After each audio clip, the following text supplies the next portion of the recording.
Thank you, and welcome everyone. Many of you are here for good reason. You're strong supporters of the school, and I just personally want to thank you for all you do in big and small ways to support JABSOM. And to Virginia for continuing this wonderful program and really expanding it to twice a year endeavor. So, how many of you wore sunscreen today? And I know some of you, so you should be. Okay, so good. And it was raining, but as you can see, the sun is out again. So it's pretty unpredictable. If you're in the habit of wearing it every day, then you don't have to think about what the weather's going to be like. So let's get started. So the skin is the largest organ of your body.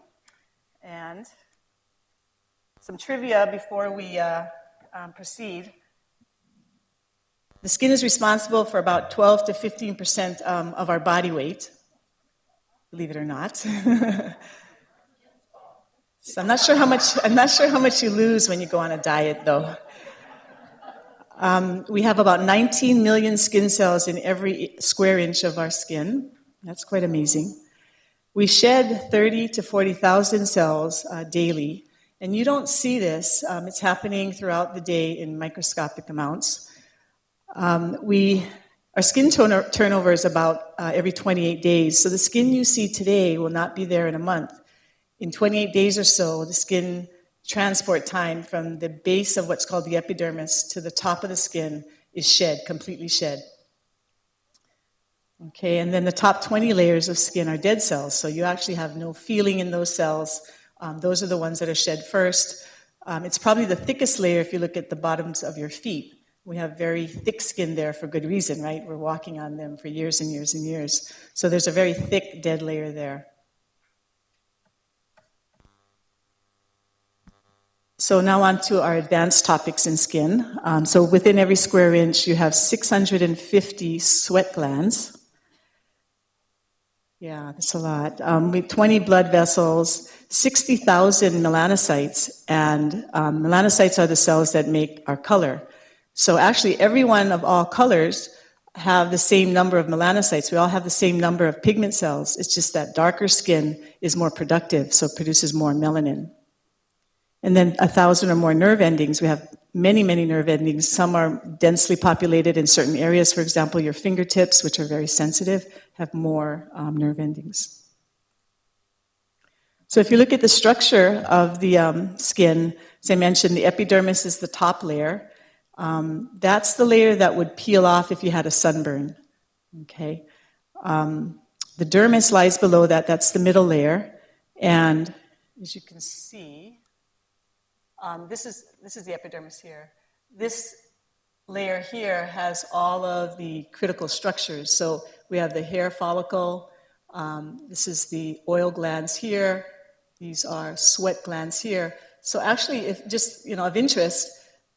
The hair follicle, the oils that we produce in our skin are secreted into the hair follicle and then secreted out to the surface, whereas sweat comes from a totally different gland and empties straight out to the skin. So oil glands and sweat glands do not share any of their structures. And then there's blood. These are corpuscles for nerve endings, etc. So that layer is the layer that houses a lot of structures. If you cut yourself, that's where you bleed from.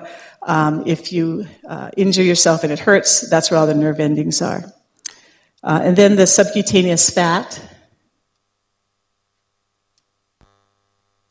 So right there. And as you all know, we have some in greater amounts in some areas than others. Right. Okay, so the function of the epidermis is to produce those new cells, constantly turning over.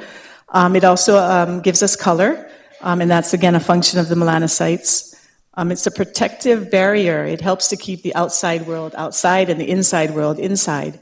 And so those people who have diseases where the barrier is impaired, like psoriasis or eczema, their barrier, because of the impairment, makes them more subject to injury, infection, and so forth.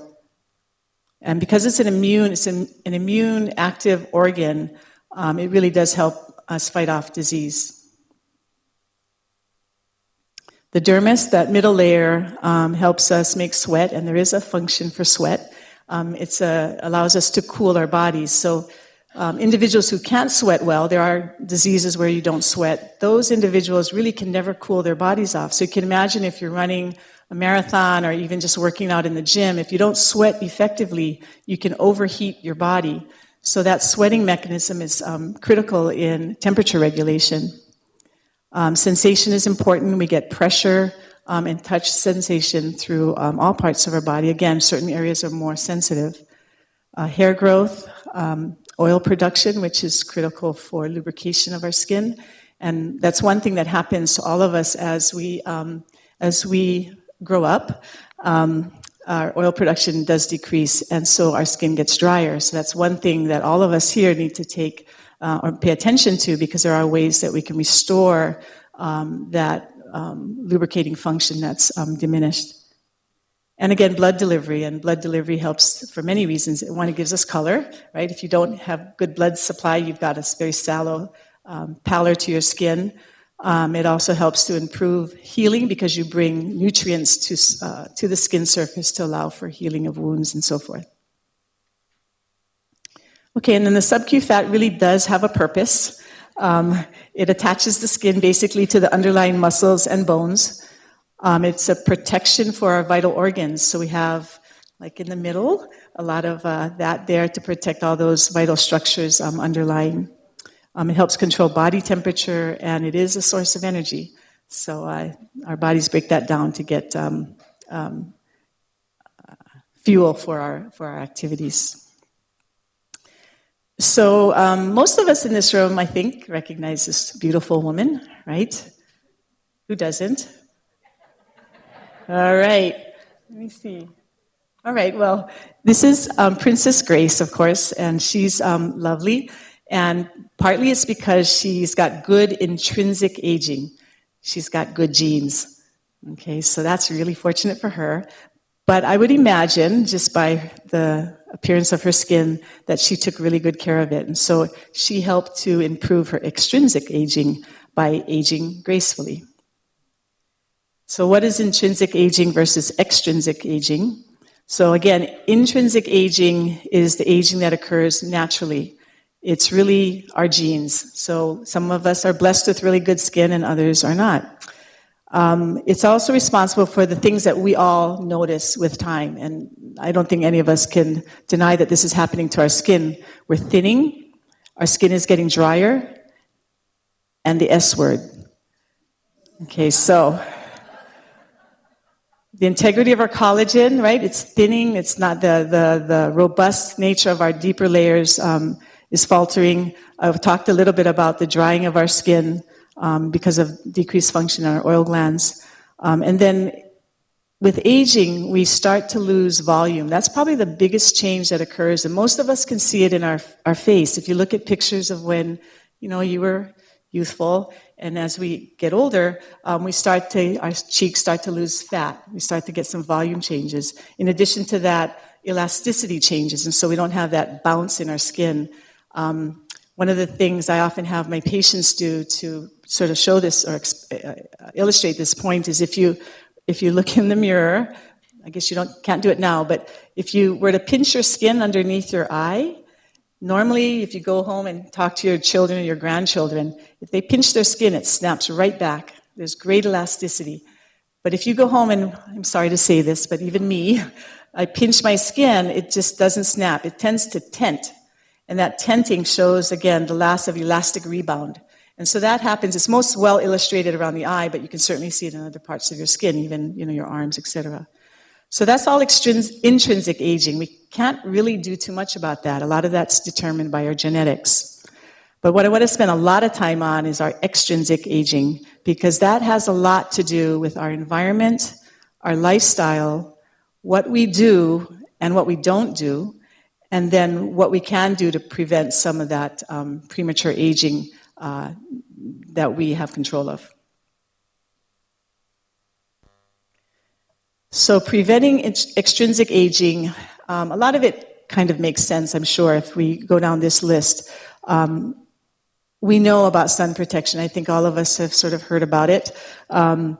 with our kids, when we do a lot of sun safety education in the schools, we talk a lot about the slip, slop, slap, and slide mantra. And that means to slip on a shirt, slop on sunscreen, slap on a hat, and slide under shade. And it just kind of gives kids a mnemonic to try to remember what they need to do when they go out and play, etc. So we're going to talk a lot about sun protection in a moment. But you also need to moisturize daily. Moisturizing, again, going back to the dry skin issue, if you can moisturize right after bathing or right after swimming, right after that water exposure, you can help to trap water and moisture in your skin. Otherwise, what really happens when you shower, you think you're jumping in a shower and you're wetting your skin and therefore you're hydrating it, but really what you're doing is you're drying it out, because you jump out of the shower and the ambient air around you just evaporates water off your skin, so you're actually drying yourself.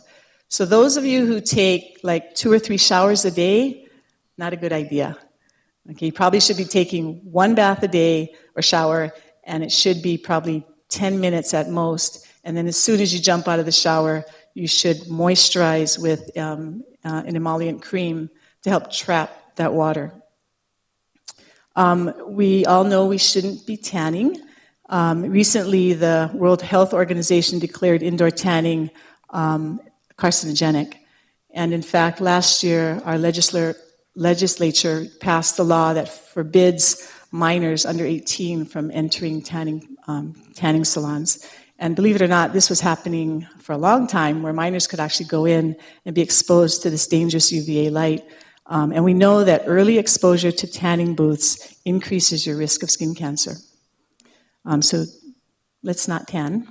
What would be a better alternative for those who really like color in their skin would be some of the self-tanning agents. And those, they're not permanent, of course, but they'll give you color if you have a special reason for that.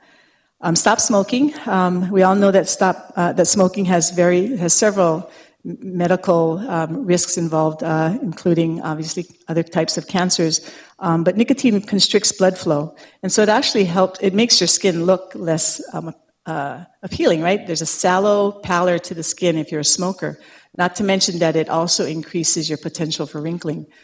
So that's sort of the cosmetic end of it. But remember, from a medical standpoint, smoking has a lot of ill effects. Another thing that we often remind patients of is smoking impairs healing. So for those of you who are going for surgeries and so forth, many of your doctors will tell you to try not to quit smoking, obviously, before surgery if you can. But again, that's due to vasoconstriction. Drink less alcohol, everything in moderation. That can dehydrate your skin. Exercise, and that improves circulation and also improves and boosts the immune system. Cleansing, you need to cleanse obviously regularly, but you want to avoid irritating products, things that are heavily fragranced, in particular things that have, I actually recommend that we not use scrubbing bubbles or scrubbing granules in your products because that's abrasive to the skin. Get enough sleep. I think there's some truth to beauty rest. I think if we all get enough sleep, we often look and feel better. And then, of course, eating healthfully. There's lots of good things in our plant-based diets, of course. We're hearing a lot more about why antioxidants are important and so forth. So good sort of rules of thumb pertaining to our general health, but also to the improvement of our ability to age gracefully. So as I mentioned, we're going to talk a lot about sun protection. My Sun Protection 101, basic terms. So if we can just review all the sort of shortened phrases that we use when we're talking about sun. UVR stands for ultraviolet radiation. There's 3 spectrums. There's the UVC, which nobody really hears too much about, and the reason for that is it really doesn't reach the Earth. It's blocked out effectively by the ozone. However, we all know that there are pockets on Earth where ozone has been depleted, and because of the thinning ozone, there's great fear that at some point UVC may penetrate the Earth's atmosphere. Now, if that happens, that would be very dangerous because UVC is much more dangerous than UVB or UVA. So, that sort of lends support to the fact that we have to be kind to our environment and making sure that we don't do things that will deplete that ozone layer. Some of you might know it's Queensland, it's Australia anyway. Queensland has the highest incidence of melanoma, and down in that area of the world, their ozone layer is very thin. So that may be a contributing factor. UVB is what we hear a lot about. That's what we refer to as the burning rays, B for burning. And for many, many years, that's all we really worried about. If you look back into the 70s when the early sunscreens were developed, they really only blocked UVB because we thought that was what was important in skin cancer development. But only 90% of UVB reaches the Earth. Most of it is absorbed by the ozone. And we also know that UVB penetrates glass, so your automobile glass and some of your standard commercial glass that's in your homes. If you're sitting by windows all day long, you're getting some UVB penetration. So UVB is what we've known about for a long time, but we now know, of course, that UVA is a great big contributor to aging as well as skin cancer. So UVA was always known as the aging rays, but it's very important in skin cancer. And that's why you're hearing so much about broad spectrum coverage and trying to make sure that you have sunscreens that cover you through the UVB and UVA range. So again, just to reiterate that both UVA and UVB contribute to skin cancer. It's not just UVB. So in 2011, the FDA, well, let me backtrack a little. Sunscreens have been very unregulated. You go into the drugstore and you see an array of sunscreens, and most of you probably don't really know what to buy. It's very, very confusing. There's numbers, there's reports of doing fabulous things like preventing aging and so forth. So it's really confusing. So the FDA is trying to simplify the ability to pick out sunscreens that are safe and efficacious. So in 2011, the FDA published the final rule on sunscreens, and this became functioning a rule in 2012. So when you look at labeling, what you want to know is that the SPF, which stands for sun protection factor, only indicates UVB coverage. It does not tell you anything about UVA coverage. So if you buy a sunscreen and SPF 15 or 30, it really indicates only that spectrum of coverage. The final rule also said that we shouldn't be labeling sunscreens above 50. Very confusing to know whether a 15, a 30, 100, 105, who knows what covers you best. What you want to know is that an SPF 15 blocks out about 93% of the harmful rays. Okay, and that's for the longest time, 15 has been the usual recommendation. But a 30 blocks out 97%, and a 50 blocks out about 98%. So if you think about it, if you go from an SPF 15 to an SPF 30, getting 93% coverage, and then 97, that's significant, especially for people who spend a lot of time out in the sun, recreationally or occupationally. Going from a 97% coverage, which is, again, a 30, to 98% coverage, which is a 50, doesn't give you that much more coverage. And so that's why you'll hear people say, well, above a 30, it doesn't really make that much difference. And we really believe that. So certainly if you want to get 100 because you like the way it feels or it smells and you know you're going to use it, then by all means buy an SPF 75 or more. But just knowing that you want one that is at least a 30 or greater, at least you can be sure that you're getting adequate coverage. They also, we need to find a way to measure UVA, since we know that UVA contributes to skin cancer formation. So how did we do that? So they went back and forth. It was really difficult to come to an agreement on how to measure UVA. It's very difficult. So at one time we were talking about a star system. So you would have like 1 star, 2 star, 3 star, etc. So then you'd have to buy an SPF 30 with a 4-star rating. And again, that's just so confusing because there's so much to know. So what was decided upon is that they would use the terminology broad spectrum. So broad spectrum meaning that it would cover all of UVB and all of UVA. And if the spectrum is 290 nanometers for the low end of UVB, all the way up to 400, which is the end of UVA. So 290 nanometers all the way up to 400 nanometers covers your entire spectrum. And that's important because when they defined what would be considered broad spectrum, in the laboratory, the sunscreen had to be based on a critical wavelength. And if your product could assure that you would reach a critical wavelength of 370, which isn't even at the end of UVA, but if you could get to 370, then you could determine that your product was broad spectrum, and you could market it that way. So then that gives the consumer, again, some confidence that their product is going to cover them almost through the entire spectrum. No longer can you or will you see waterproof, sweatproof, or all-day protection on the labeling, because that, again, is very confusing. It's kind of an all-or-nothing terminology, right? Nothing is completely proof.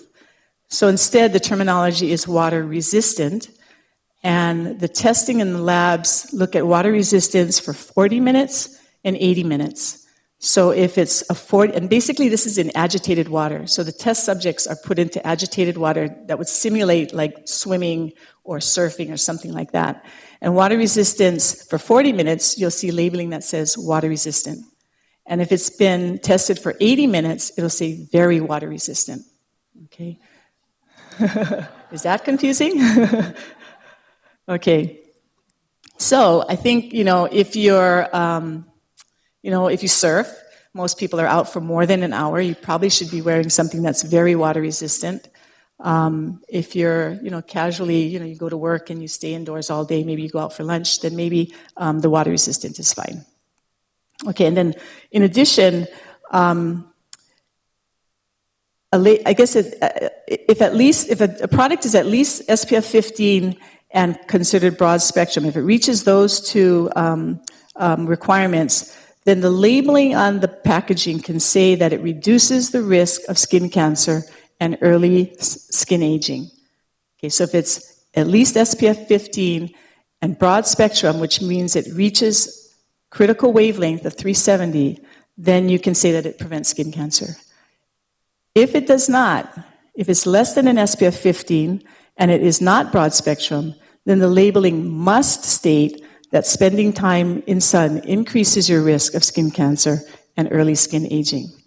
So again, it's just hoping that labeling will allow consumers to make smarter decisions about what they're buying, because it's so confusing.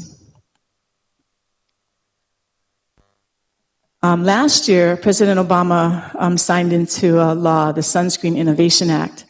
And this was a result of the fact that the FDA has not approved a new active sunscreen ingredient since 1999. And a lot of our sunscreens are the older ones that have been around for a long time, and a lot of them are chemically based. We know a few of them have run into problems. Some of you might remember PABA. Anybody ever remember PABA way back? Sort of in the 70s, when sunscreens were just beginning to getting into regular use. Well, PABA caused a lot of allergic reactions, so that's not available anywhere. You can't find PABA anywhere. But there's other concerns, right? There's oxybenzone. There's concern that that might actually be a carcinogen. So a lot of products are now taking oxybenzone out of their formulations. So we need new sunscreens. Europe is way ahead of us. They've got sunscreens all the time. Some of you probably shop there for your sunscreen. So part of this Innovation Act was to establish an expedited process for review of sunscreen applications. So the FDA will now give sunscreen companies, manufacturers, actually, the FDA must look at the backlog of sunscreen ingredient applications. And so anything that's sitting on the back burner right now has to be reviewed within a year. And anything new that comes out to market must be reviewed within 18 months. And so hopefully that'll just stimulate more production of better and better sunscreens that will work for us. So how do we choose an effective sunscreen? So as I mentioned earlier, you really would like to look for something that is an SPF 30 or higher, again, in broad spectrum. We need to be sure that we're putting on adequate amounts of sunscreen, and I think this is where we fail most. Often people come in and they'll come in for their appointment and they're sunburned, and I'll say, oh, what happened? And they'll say, oh, I swear I wore sunscreen. I wore it all day long. And the fact of the matter is they may have put it on, but they didn't put it on correctly. It really has to be put on generously and then really rubbed in. So adequate amounts of sunscreen are important in the effectiveness of how they work. We should put our sunscreen on 30 minutes before the activity so that the sunscreens have a chance to bind to our skin cells. So that means if you're going to the beach or going for a jog, you should put it on at home, not when you get to the beach or the park and you're ready to start running. So it's really something you need to plan for. And it goes on to all exposed skin, so face, neck, chest. If you sort of look at what you're wearing today, some people have to put it on their legs, some people on the tops of their feet. But certainly areas that are missed a lot are ears, back of the neck, and tops of the feet. Those are probably the areas that people forget most to put sunscreen in. I think all of us can remember getting a burn on the back of our neck when you're out doing gardening or golfing. And then it should be reapplied every 2 hours. And that's because, again, remember the very water-resistant product lasts for about 80 minutes. So that 2-hour timing is kind of pulled out of the sky. If you think about it, really, if you're sweating or swimming, it probably should be put on even more often. So I thought this is a real visual. I'm a visual person, and I think this helps us to understand what we need to put on. Now, this is a shot glass. That's not sunscreen. Can't imagine. It looks like apple juice to me. Now, a shot glass is about 30 cc, so 1 ounce of sunscreen. When they test for sunscreen SPFs in the laboratory setting, they're applying an amount equivalent to a shot glass on the skin of the test individual. So it's, in scientific terms, it's 2 milligrams per centimeter squared of sunscreen is what they're putting on. So this is somebody in a bathing suit. So how many of you put on a shot glass of sunscreen when you go to the outdoor swimming or whatever? Very good. Excellent. Because that's really, if you think about it, most sunscreens, I'll just take, for example, I didn't bring a bottle, but Neutrogena. Many of you have probably seen the Neutrogena. I think that's 3 ounces. At most it's 4, but I think it's 3 ounces. Most sunscreens are sold about 3 to 4 ounce tubes. So that would be like a third of the tube per outing. We all should invest in sunscreen companies. Okay, but we don't do that. And that's actually been looked at. They've actually looked at studies to see how much people put on, and we know that people put on much too little. So if you could do the shot glass rule, that means having a swimsuit on. So certainly if you're clothed, like most of us are today, it wouldn't be quite that much. So the other rule would be the teaspoon rule. Okay, so the teaspoon rule says you should put 1 teaspoon on your face and neck, 1 teaspoon for the arm and forearm, 1 teaspoon for the other arm and forearm. So that's 3 teaspoons, right? And then 2 teaspoons on the front torso, the back torso, and each thigh and leg. So that's 11 teaspoons. I did the math. So I don't know how many people are bakers or whatever. That's a lot of sugar, okay? So we know we don't do that. So there are other things we can do to try to at least achieve that. And again, to reiterate, studies have shown that we only put on about 1/4 to 1/2 of the recommended amount of sunscreen, which results in less SPF, right? So sort of a general rule of thumb is if you put on 1/3 of your labeled SPF, for example, an SPF 30, if you put on less than you need to, if you put on less than you need to, you'll get 1/3 of the SPF. So if you put on a 30, you might get an equivalent of a 10. So that's not good. So how I recommend we do it is that you take that volume, that amount that we recommend, and double apply it. So you put on a layer on all those areas that are exposed, wait 10 minutes, and then put the remainder on. Because it's really hard to rub sunscreen on when there's too much of it, right? It's like, yeah. So double layer it, particularly if you're going out for a day of golf or swimming or something where you know you're going to be exposed for a long time. So again, it's the shot glass rule or the teaspoon rule. It kind of gets you thinking. We know it's probably unlikely that you'll do it, but if you double apply, put that 2 layers on, it'll get closer to it. So let's go on to other things that we can do. And so clothing, the benefit of clothing should never be underestimated. In fact, I think clothing is really more reliable than sunscreen. Sunscreen wears off if you're sweating, it rubs off against clothing and so forth. So if you can get into the habit of wearing certain clothing, it would be great. And I always tell people some clothing is better than none, right? So even though you may not have an SPF rated, a UPF rated shirt, if you just throw on a jacket, you're going to be better protected than having nothing on. Or again, when we teach our kids, we say, you know, rather than going without a shirt, it'd be better to put on a tank top. And better than a tank top is a t-shirt with sleeves, and better than that is a long sleeve shirt. So anything better than nothing. Okay, so UPF is a rating similar to SPF, which measures UVB and UVA protection. And they measured it's the ratio of UV protection that you would get without clothing versus with. So it's not a perfect science. I think UPF is still sort of uncertain measurement because it's hard to measure fabric. But UPF means that if you have a UPF rating of, say, 30, that only 1 unit of sun will reach your skin or pass through the fabric in comparison to having no coverage. So if you think about it, a UPF is like an SPF, and we recommend UPF 30 or greater. So most of the things you're finding out there now are UPF 30 or 50 rated. There are a few hundreds, but they're mostly 30 and 50. So for comparison, a white cotton t-shirt is about a UPF 6.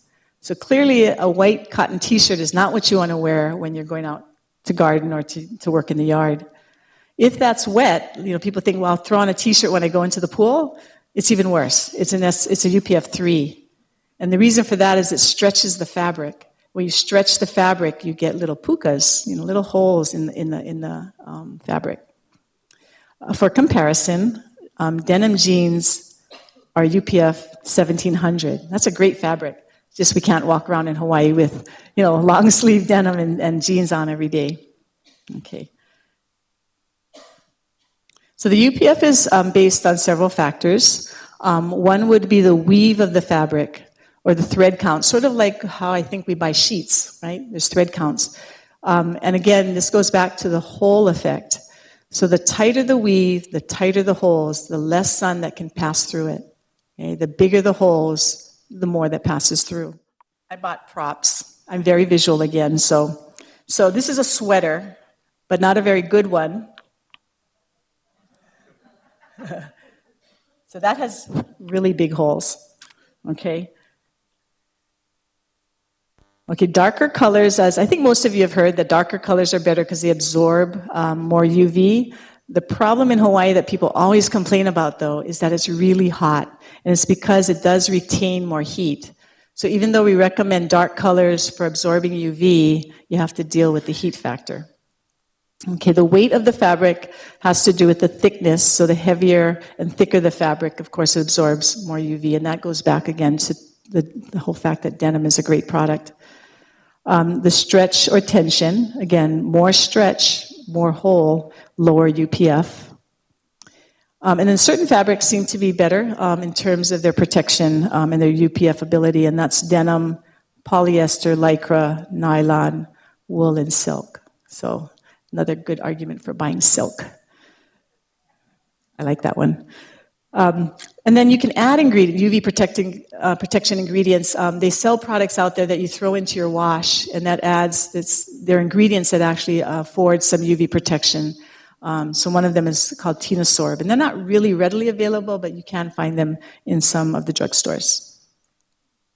Okay, so this goes back to weave, and this is just a microscopic view of weave, tightness of weave, and therefore the hole effect. So the upper one, of course, you can see the microscopic holes on a UPF 3 rated fabric. And below you see the UPF 60 rated fabric, which is very tight. So again, these are the holes. And it makes sense that less UV would pass through that than that. Okay, so I just thought I'd kind of thumb through my wardrobe. I like sun protective clothing. And I just wanted to let you know that they're very fashionable now. So at one time they didn't look very good. It was all made of this sort of stiff product, maybe available in black and tan color, nothing exciting. So it wasn't very appealing for most people to wear. But this is not a fashion show, but I really wanted to show you all that it can be actually fun to wear these clothes. So, am I on here? Okay. So this is actually, this is made by Coolabar. So two of probably the more popular companies that sell, and I don't endorse any of them, but Coolabar and Sun Precautions, or Solumbra, make really good products. So this is a Coolabar shawl-like product. You know, you see all these sweaters now with the long tail. This is a UPF 50 rated product, so a nice shawl. These are great to just throw in your car, so that when you're driving, you throw it on, and then when you go into the market or do your errands, you can take it off, and then you can throw it back on when you get out outside. Similarly, this is a hoodie. So again, this is UPF 50 rated fabric, but it's got color. So again, we're not dealing with just the blacks and the tans and so forth. This one has a hoodie cover. A lot of them now sell sleeves that you can slip your fingers into, right? So you can cover the backs of your hands when you're driving. And that's become more and more popular in all of these, with all of these companies. Here's another one. This is by Solumbra. This is an SPF 50 rated one. I just want to show you that people often say, well, it's too hot, I can't wear it, it's very constricting, etc. But a lot of them are vented. Vented here. This one's vented here. So they're not really that hot. My husband runs in this one. So he actually runs with long sleeves on. It's kind of worn, I'm sorry, but he runs a lot. But really, he doesn't complain of heat at all. I mean, it's no hotter than it would be if he were running with other protective gear. This is a man's Coolabar jacket. Again, the fabrics have become much more loose and pliable. They're not as stiff as they used to be. Anyway, most of those products are from Coolabar.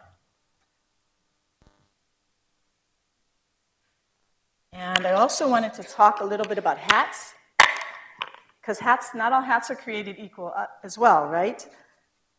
How many of you wear a visor when you golf? Okay, we're going to convert you, all right? Because, a visor sits nicely. It protects maybe the top third of your face. It does nothing for your cheeks. It does nothing for your ears. Nothing for the back of your neck. And I don't know about you, but there are a lot of people who need to protect their scalp, and there's a lot of sun that will get there. So this is not a very protective garment. So the next better thing might be a baseball cap. So how many people wear a baseball cap when they golf or walk? Okay, so about the same number of the visor folks. So this is a little better because it's going to protect my scalp. But again, not too much for my cheeks, not for my ears, and not for the back of my neck. So we're getting better. This is a bucket hat. Okay, so a bucket hat has a brim. We recommend a brim of 4 inches or more if you can, to get the best protection over the face. And so this, of course, is going to be better because it's going to get a little more of the face. You're going to get a little bit of lateral protection on the cheeks. We're going to get the scalp, and we get maybe some of the neck. But I'm going to propose to those of you who love hats, and some people look really great in hats and love hats, that this is my very favorite. This is the mega hat. And the brim on this is 7 inches, so it is a little big. So if it's a windy day, it's not always going to stay put. But I'll tell you why it's so wonderful. Because it gets my scalp, it gets my ears, it gets the lateral on my face, and it really gets my neck. This is probably the only hat that I feel safe with in terms of my neck. Right? So I will say there's a little bit of a hole effect here because you can see a little bit through the hat, so it's not the tightest weave. But this is a Coolabar hat as well. And so again, we're talking about greater and greater coverage with hats.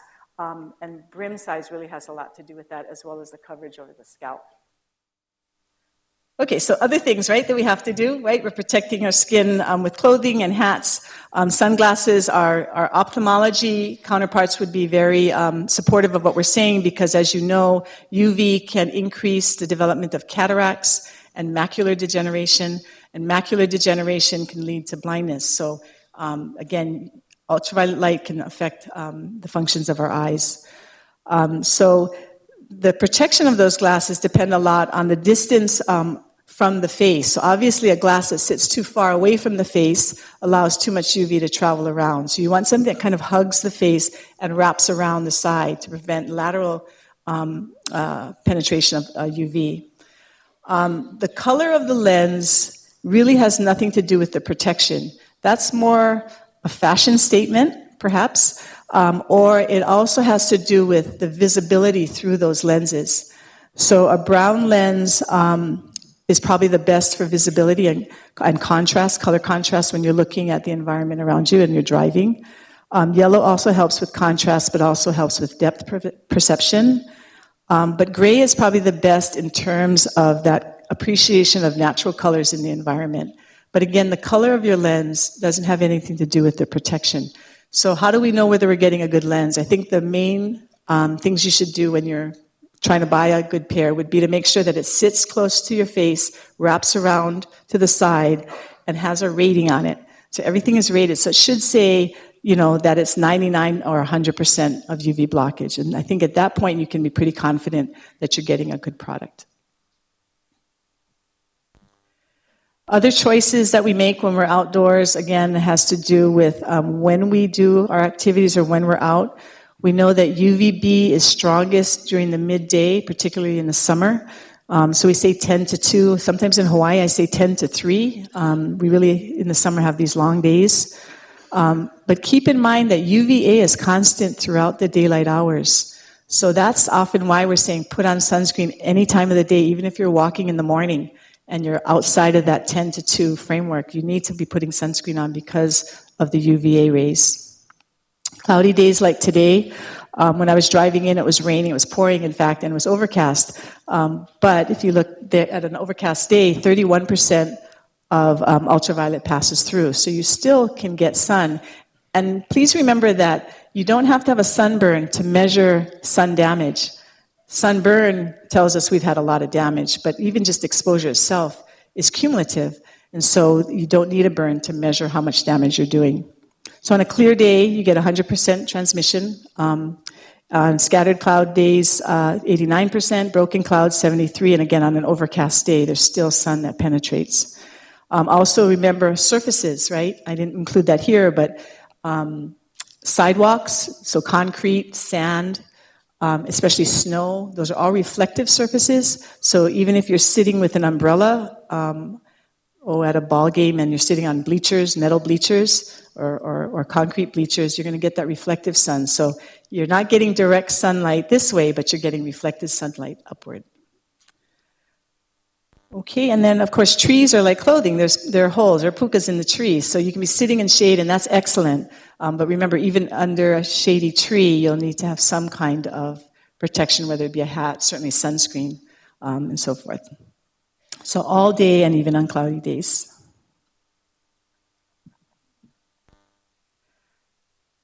So the take-home message really is what we do to protect our skin protects us for life. I'm a strong proponent of sun safety education for children, because I think if we start children off with these healthy behaviors, that they will have great habits and healthy habits for life. It's really hard to teach, for example, high schoolers when they're perhaps not wanting to learn these things from us, that it's harder to get them to develop those new habits. And studies have shown that if we can teach kids in preschool even, that those habits start early and then protect us for life. So what happens if we get too much sun? And obviously, as time goes on, we start to develop changes in the skin. Some are, again, cosmetic. You get brown spots, and we get premature aging in terms of wrinkling and so forth. But as a dermatologist, our biggest concern is preventing and then treating forms of skin cancer. So an actinic keratosis is very, very common. These are precancerous lesions. Not all of them are going to become cancers. Some of them actually come and go. So these are red or pink scaly spots that are persistent. Many of them, as I say, will go away, and those are not the ones we worry about. It's really the ones that persist and get thicker and crustier, much like this picture. Those are a concern because they often evolve into squamous cell carcinoma, which is a skin cancer. They're not highly aggressive, so it's not something you have to run into your doctor immediately to take care of. But we know that perhaps 10% of them will progress to cancer in about 10 years. So it's something, and this is why we really encourage people to get yearly skin checks is that if you can pick these up along the way, you can decrease the incidence of skin cancer over a lifetime. Basal cell carcinoma is one of the 3 major skin cancers, and basal cell carcinomas lie on the milder end of the spectrum in terms of aggressiveness. It is the most common form of skin cancer. We see them every single day in our office. And they are due to sun exposure over a lifetime. They look like pimples or sores that don't go away. So for a long time, they might not even grab your attention at all. They grow very, very slowly. As they get bigger, they can start to bleed. They can start to ulcerate, meaning the top of the skin gets sloughed. So they really look like sores. So any sore that doesn't heal, if you've had something from certainly more than 6 months, then that should be brought to your physician's attention. They don't spread into the bloodstream or the lymph channels. Dr. Nakasone, I think, probably talked to you a little about cancers that spread. This one really doesn't spread that way, but if you leave it untreated, over time, they can get quite large and very destructive. So you can imagine if you had one on the nose and you left it for 20 years, it really could destroy your nose. And you wouldn't think you'd see that, but I've seen some of those in my career where ears have been lost and noses have been lost because of neglect. Now, I don't think anybody in this room would do that. I'm confident of that. But again, these can be locally destructive, although not life-threatening. Squamous cell carcinomas are sort of the next more aggressive type of skin cancer. And these are the ones that evolve often from actinic keratoses. These can metastasize, not often. I have here 2 to 4%. They're slow growing, but left untreated, they're not just locally destructive. These can actually get into the circulation and spread to other organs. So it is responsible for about 20% of all cancer deaths, skin cancer deaths, excuse me. If they're detected early, though, and treated adequately, these are curable. The ones that we really, really fear most are melanoma, and I'm sure you've all heard. We have campaigns on regularly to try to inform individuals about what to look for. This photograph tries to illustrate the fact that these generally have multiple colors. So they usually are brown. So brown's the predominant color right here. But like this color band here shows, there's shades of brown and there's red and almost this sort of violaceous color. So they're always or often irregular in color and then, of course, irregular in shape. Now, these can grow quickly. This flatter type tends to have what we call a radial growth phase, which means they tend to grow outward first before they grow downward. But there are subtypes that grow downward from the get-go, and those are very, very aggressive tumors. And those are the ones, if you've had friends or relatives or loved ones who have had melanoma, those are the ones that are potentially really lethal. So a lot of melanoma has to do with sun exposure over a lifetime. But there are some genetics involved as well. So we'll see families who have melanomas, and those are the ones we really watch closely because of that potential genetic transmission. We do know that fair-skinned individuals, those who burn easily, red hair, people with genetic defects in the way they repair damaged DNA, those individuals are at much higher risk. But there are all the environmental things that we've talked about today, including the sun, also where you live. The highest incidence of melanoma is in Queensland, Australia, and no surprise because they really have a defect in their ozone layer and have a lot of penetration of sun there. And we talked about tanning bed use. Again, individuals who use tanning beds before the age of 35 are definitely at an increased risk. So individuals with melanoma should be checked regularly, very regularly if it's acute. So often we're seeing patients every 3 to 6 months. First-degree relatives should all be checked. Anybody who's related by blood should be checked. These are aggressive tumors. We have great new treatments now, which we never had. For a long time, we could only tell patients that surgery was the only answer. And it still is. You need to cut these out and remove them completely.